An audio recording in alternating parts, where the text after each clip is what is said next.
sometimes when we have an instinct, we are scared of trusting that instinct, but we should think that this is the result of years of data processing in our brain, and this is another data point to have in mind. And people will see over time that listening to the rational and the irrational side of our brain is very, very, very important.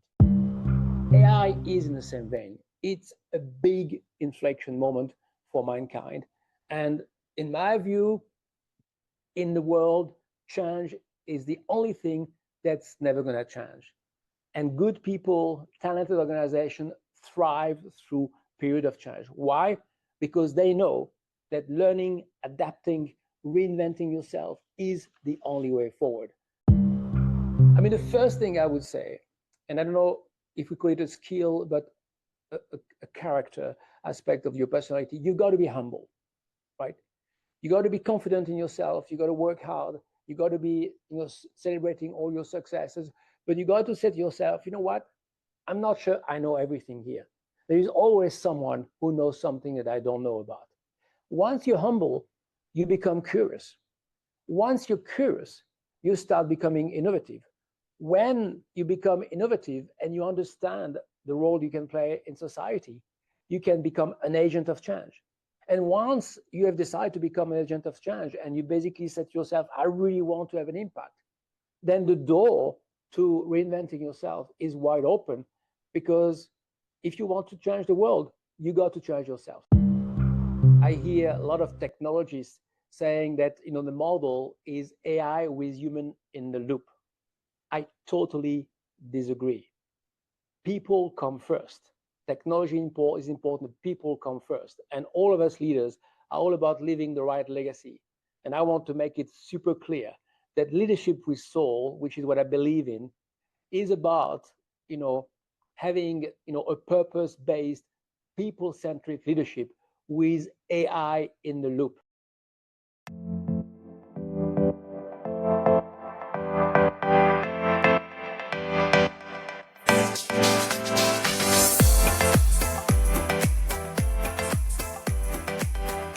Welcome to the AI Adoption Podcast. I'm your host, Professor Ashley Braganza, and it delights me to welcome André Lacroix, Chief Executive of Intertek. André, welcome to the AI Adoption Podcast. I so appreciate you taking time out of your busy diary to come and share your thoughts about leadership and AI with me and my audience for the podcast today. I wondered if we could start by asking you to give a little bit of background about yourself and about Intertek, please. Well, I'm delighted to be your guest today. I'm passionate about many things. I'm passionate about leadership. I'm passionate about technology, of course, and making the world ever better, which is what Intertek is all about. We are an independent quality assurance global company, helping every single corporation in the world to improve quality, safety, and sustainability standards. And essentially, we are here to keep the world safe. So truly excited to be with your audience today to talk about leadership and AI. And this is very, very relevant, because at Intertek, we put technology at heart of everything we do, and we are called Intertek. So we do value technology. And from my standpoint, I really believe that using technology to augment the superpower of our people is exactly what our role is as leaders in today's world powered by AI. So let's have a great discussion. Thanks for having me. Yeah, thank you. And I should add, Intertek's a FTSE 100 company, and the pressures on your diary must be immense. So again, thank you.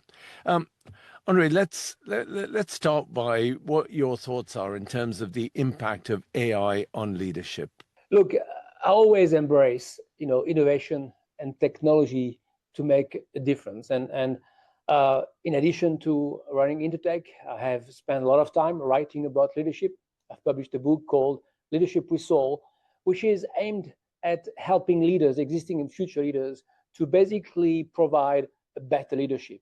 I'm very demanding with myself and the world I operate in, and I came to conclusions over time that the corporate world is overmanaged and underled. Essentially, there is not enough inspirational leadership. And so I use Gallup, yearly workplace, survey to give an independent assessment of the level of engagement in the workplace.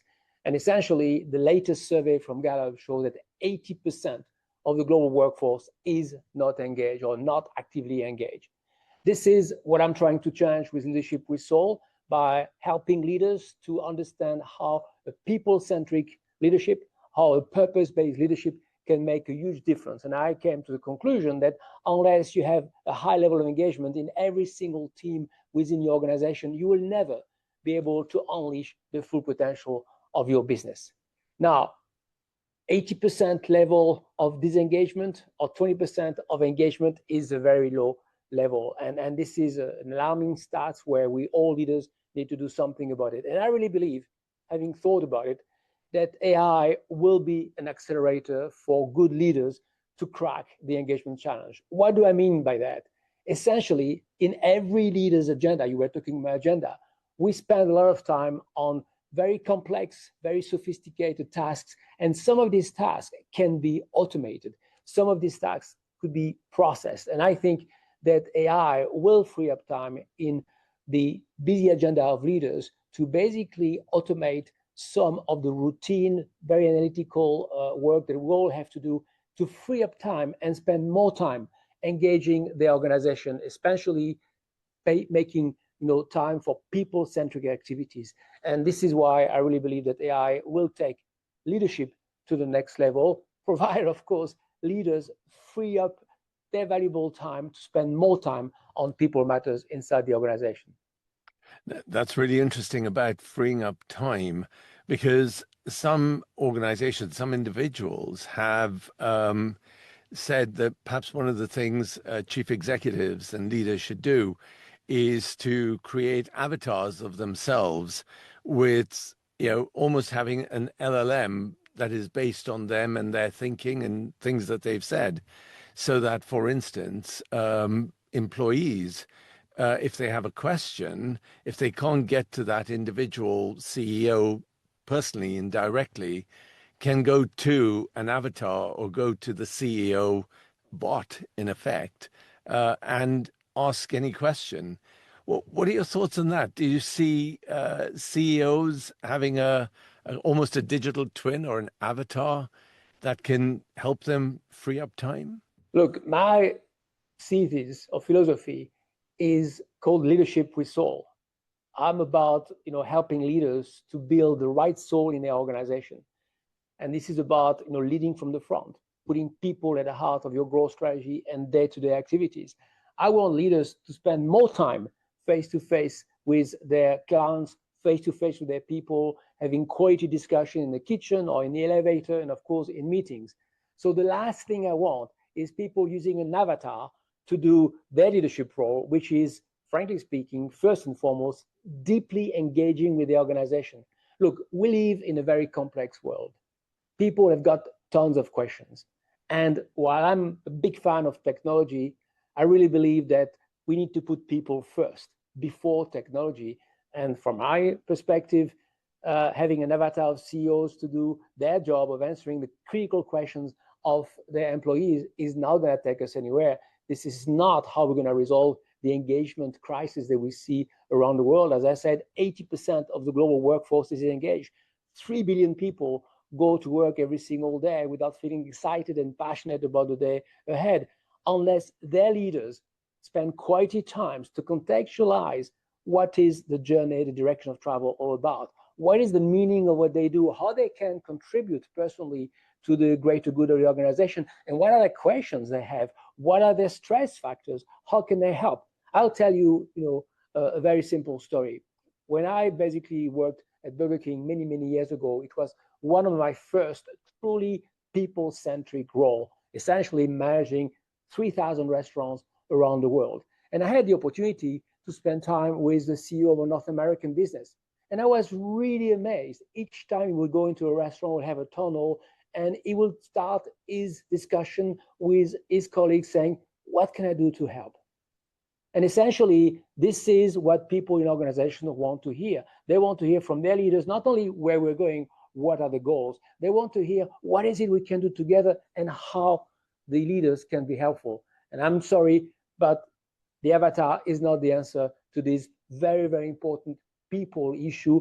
We are living in a global workplace where there is an engagement crisis. And to resolve this crisis, leaders need to free up their valuable times to spend more time with their people using technology, but not using technology to spend time with the people. It is the opposite of what the corporate world needs. Sorry, I have a very strong point of view on that. Thank you. And that's what I love to hear is that kind of direct point of view and that direct response. Look, AI works at such phenomenal speed. You go into any large language model, you ask it any question, and bang, the answer's just there. How is this speed changing the ways in which leaders make decisions? There is no question that in today's world, the engagement crisis I just talked about is not the only issue the corporate world faces. There is another big issue, which is as follows. Corporations have got access to a lot of financial and non-financial data. And most companies do not make sense of all the data points they have to make the decisions. Data science at the workplace is a huge opportunity. And that's why I love technology, and I love, obviously, the ability with AI to deal with multiple data points, because I see it every single day across so many industries where corporations are failing because they're not connecting the dots between all the data points at the grassroots level, at the national level, and global level. Let me give you an example. At Intertek, we are in a world of quality assurance. We work with 400,000 companies in terms of helping them to optimize their quality, safety, and sustainability performance. But these companies hardly take the time to look at the intrinsic risks of their value chain. And therefore, they don't do what I think is the only way, which is risk-based quality assurance, where you look at the data points to understand where your risks are, and then you do the forensics to basically mitigate these risks. Take another example. The world of communication. Today, consumers use multiple channels, and corporations are basically struggling to make sure that they've got the right media plan to follow their consumers or customers through all channels during the day. And let alone the fact that customers expect some messages that are relevant wherever they are in their lifestyle every single day. So there are tons of examples. Looking at Intertek, at Intertek, we have more than 44,000 colleagues. We operate in 100 countries, 1,000 sites. If I take a leader of our biggest business in North America, that person will basically run around 200 sites, individual locations. That leader will have to deal with daily, weekly, and monthly data points. For that person, it's about 500,000 data points to deal with every single year. If you look at my role, the number is 3 million plus. So that's why AI is a huge opportunity to raise the bar in terms of data science in the organization and to do what I call data science real-time at scale, so that companies can get the precise answer to the right question that they need to put in the agenda. So AI is going to be a massive, massive accelerator in terms of what I call opportunity or problem definition, but doing data science at scale real-time. Well, do you see that having an impact on human judgment? Because people will then trade off human judgment against the efficiency of a machine being able to process this information, but then also decide based on that, on the data that's been processed. You are spot on. It's like when you drive a very, very fast car. It's not because you can drive the fastest on the highway that you're going to take all kinds of risks, because you want to arrive at the end of the journey safe with your family wherever you go for the weekend. Well, decision-making process is the same. Of course, you need to be clear about what the opportunity or what is the problem you have to resolve. But before you just make a decision, you need to understand where you're coming from. What's the heritage of the company? What has worked and not worked? Then you need to spend time understanding how the various stakeholders feel about the organization, your consumers, your customers, the regulators, your suppliers, your, of course, shareholders. And then, you need to basically address in a 360 manner all the data points that matters to make the right decisions. And these data points might be data points coming from your algorithm, of course, but there are lots of data points to basically consider. In leadership, we saw I advise leaders to do a quantitative size of the prize based on quantitative financial and non-financial metrics, but also based on understanding how everybody feels in your ecosystem. I talked about the various stakeholders. Once you have done all of this, you need to step back and say, okay, if I'm going to make that type of decision, I need to understand the opportunity, the goals, but also the risks. So if I were to summarize it, for me, the right way to basically make a decision with the appropriate judgment, the appropriate analytical rigor, is to basically use both your right and left brain to really understand what is it that you're trying to do within your business, and especially how you're going to make sure that everybody understands the direction of travel and everybody is super excited because you will have done what I call your homework perfectly with your algorithm, your interviews, your observations, and of course, your instincts, your guts. Yeah, and very often people forget the whole role of instinct and gut feel, and in some ways they allow the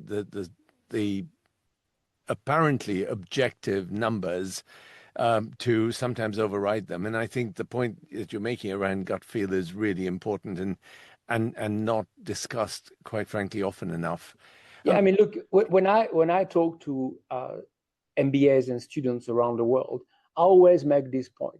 Do not be scared of your instinct, of your guts. The more experience you have, the more you can rely on your instinct and guts. Why? Because our human brain, our superpower here, will accumulate data points day after day, years after years. And sometimes when we have an instinct, we are scared of trusting that instinct, but we should think that this is the result of years of data processing in our brain. And this is another data point to have in mind. And people will see over time that listening to the rational and the irrational side of our brain is very, very, very important. And talking about that subject, I loved your book, Leadership with Soul, I have to say. And one of the key points that stuck out for me was this notion of emotional intelligence and how important it is for organizations to embed emotional intelligence throughout the organization. But in some ways, you can almost see that emotional intelligence and the algorithms, the AI, and particularly with agentic AI, you can almost see that there's a tension there. I just wondered, how do leaders bring emotional intelligence into an organization that is now going to be potentially overrun by AI agents? Well, very topical question. I've got some big news for you. I'm writing Leadership with Soul 2.0. Okay, and great. Leadership with Soul 2.0, it's all about what I call the EQ supremacy in a world dominated by AI. My analysis is very simple. I really believe that leaders need to use the technology power to augment the superpower of their people.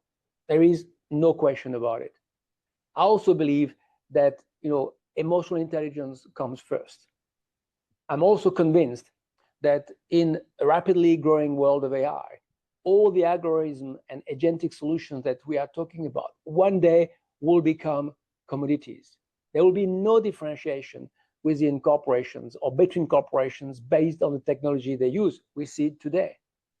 What it means is emotional intelligence, how you basically engage, energize, and motivate and lead your people is going to be a very big differentiator. From my perspective, and that's why Leadership with Soul is going to be called EQ supremacy in the world of AI.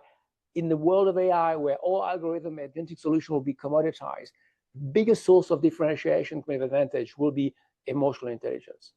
Very, very, very, very clear from my perspective. AI will automate the hard tasks, analysis, forecasting, content generation, risk monitoring, training, continuous improvement. But AI will free up valuable time for all leaders and managers of these worlds to basically augment their impact in critical areas.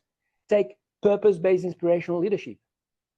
When people in leadership position spend their time developing their vision, they spend most of their time looking at data, but they don't step back and say, how am I going to basically energize, galvanize the organization? What is the meaning of what we're trying to do?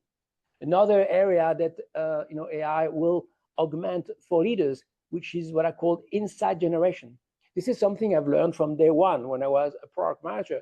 You do all this analysis, you're so tired, you don't have time at the end to basically say, what does it mean? What is the data telling us? What are the insights? The quality of insights in a business is massively important to propel the strategy ahead. Another very, very important area is strategic thinking. I see all these teams when I do business reviews with them, spending so much time on the 360 data analysis we just talked about, putting all these slides together. And then when it comes to the so what, not only the insight, but what are we going to do with the business, they run out of energy. And AI will give valuable time to leaders to do a better job at strategic thinking. The same in terms of innovation. I'm super excited about innovation because with the agentic solutions, people inside the workplace will collaborate with AI to come up with a solution that the market truly needs. And then we talked about spending time engaging the organizations.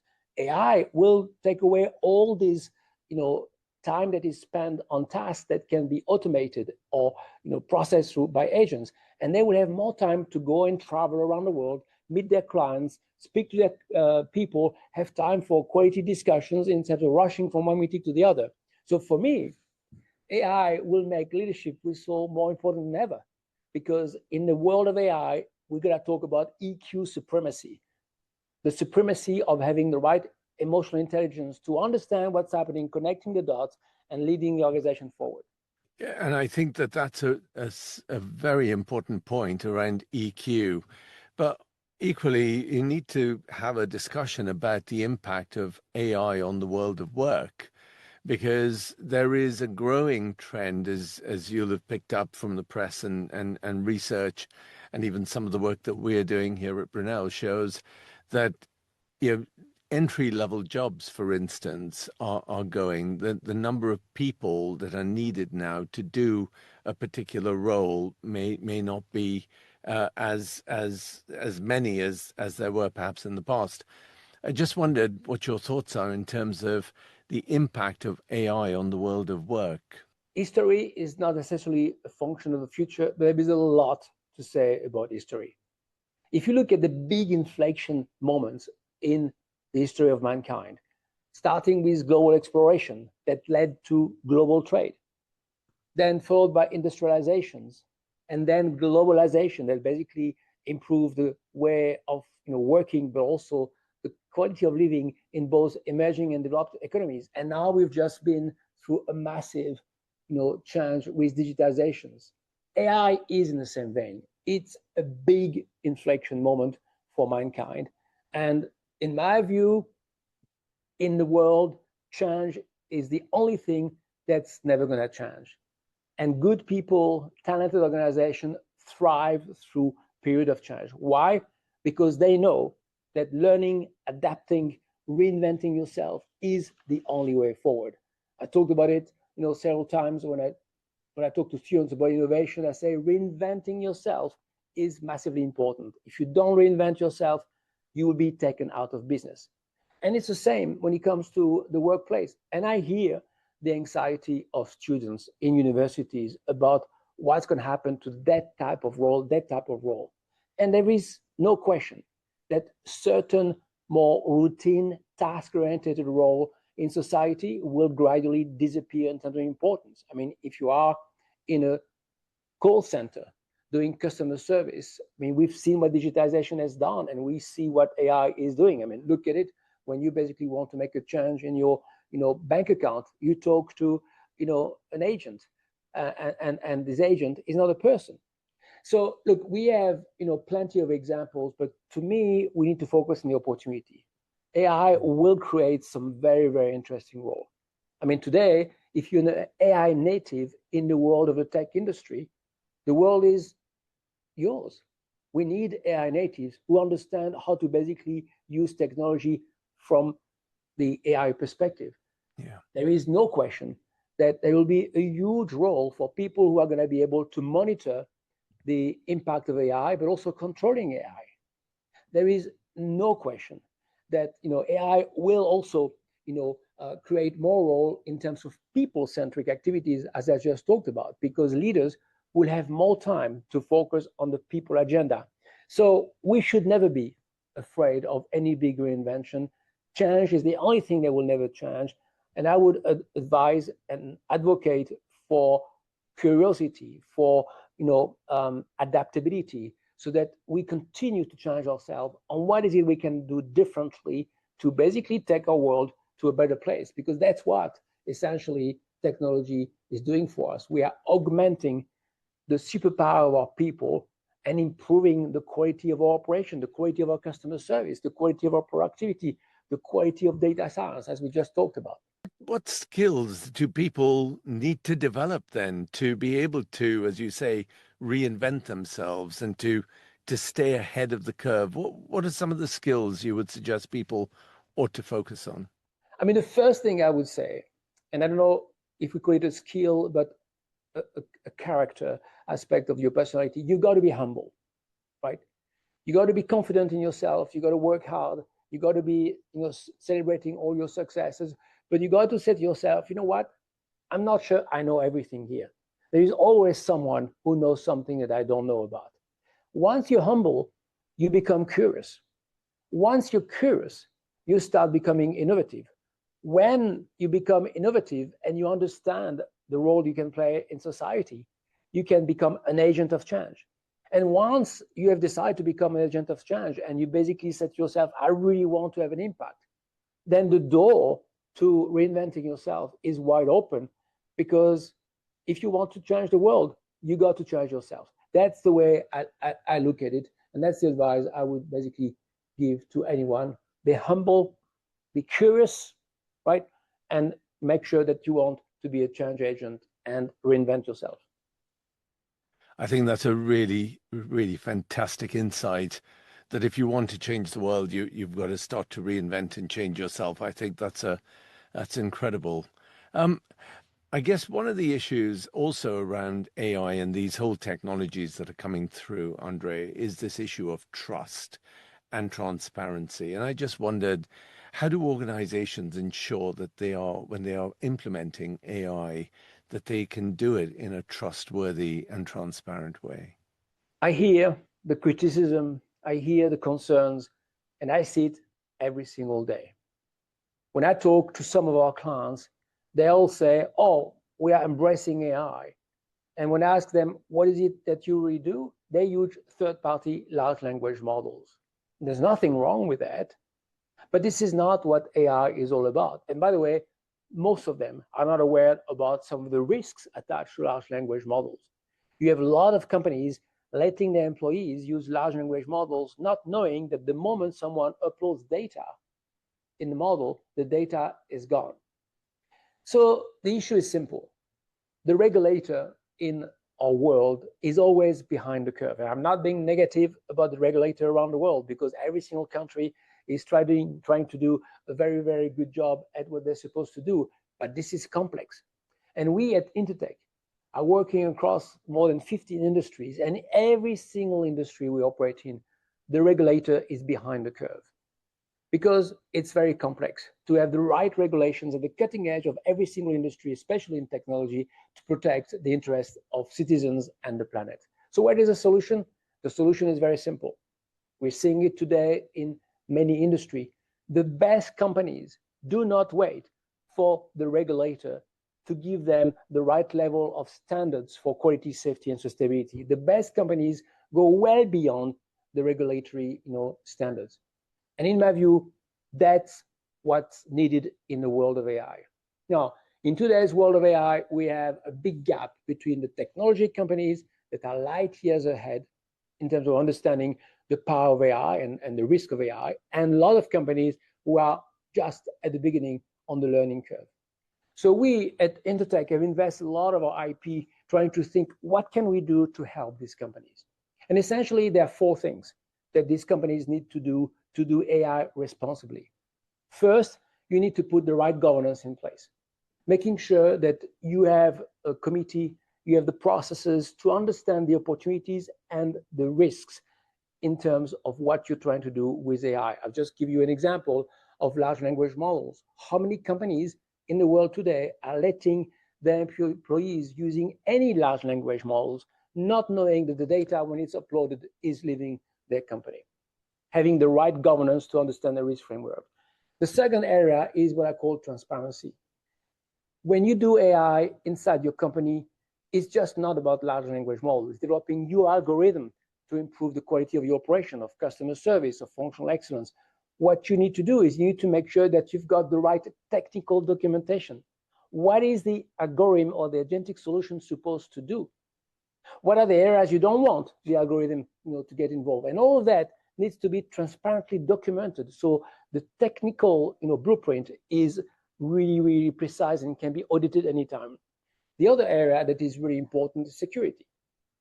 AI is obviously a new technology, unproven at times, with lots of risks attached in terms of cybersecurity. Make sure that your security protocol is up to the level. And finally, which is potentially the most important one, is what I call the performance or the functional safety of your algorithm.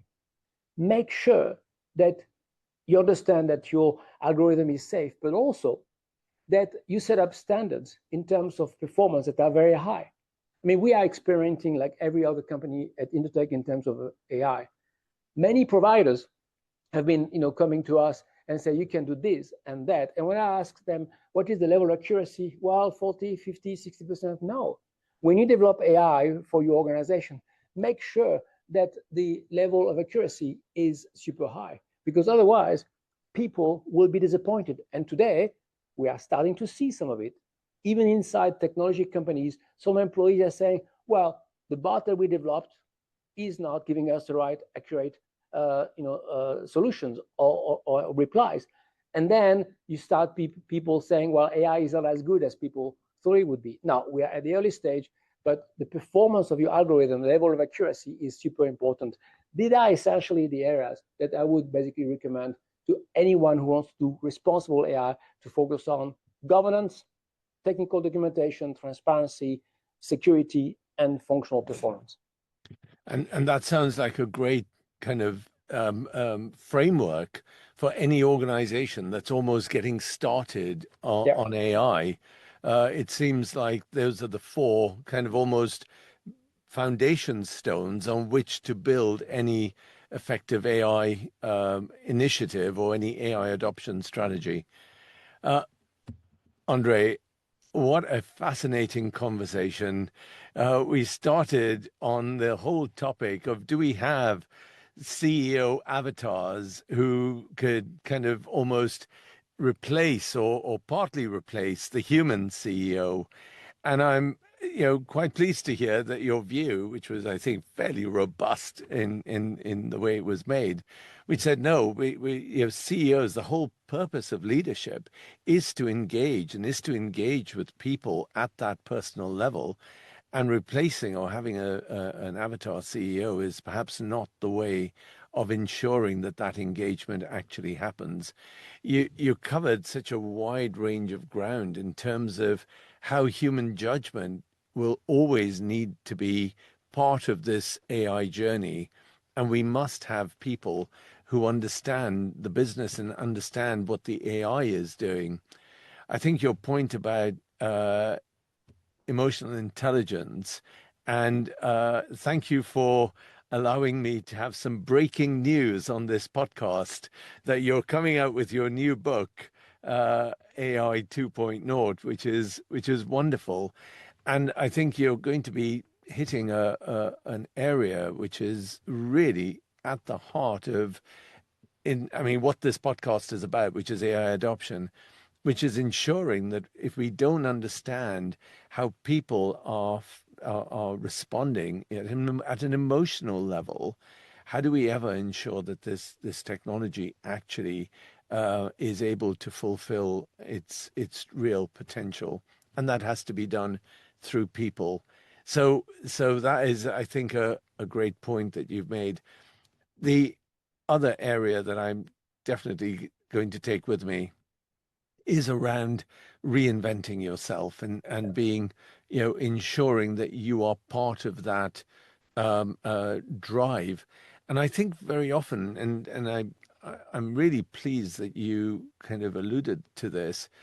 There is almost this feeling of powerlessness when it comes to AI. I'm just one employee in this big organization with these very powerful LLMs. But I think the point that you were making is we all have a level of agency that we can bring in terms of how we behave, in terms of how we respond. And it's about taking that ownership at that personal level, which I think you wrapped up really well, which is this balance between being humble on the one hand, but equally being confident and curious on the other, that I think is what will drive and sustain people through this kind of very interesting but difficult area that we are experiencing with AI. So, André, thank you so much for being on the AI Adoption Podcast. I really appreciate you sharing your views so openly and so directly with us. You're welcome. It was a pleasure to be with you. I'm passionate about making the world ever better. I really believe that good leadership is what the corporate world really needs to get this level of engagement to a much higher level. I couldn't, reemphasize more the need to use technology to augment the superpower of people. But I want to make one point very clear. I hear a lot of technologists saying that the model is AI with human in the loop. I totally disagree. People come first. Technology is important. People come first. And all of us leaders are all about leaving the right legacy. And I want to make it super clear that leadership with soul, which is what I believe in, is about, having, a purpose-based, people-centric leadership with AI in the loop. The future of society is not AI with human in the loop. The future of society is purpose-based, people-centric leadership with AI in the loop. I just wanted to finish on that note because I'm passionate about it. That is absolutely wonderful. And what a wonderfully uplifting note to finish the podcast on. I'd like to just thank my listeners. I hope you enjoyed this fascinating episode. And please do subscribe and follow.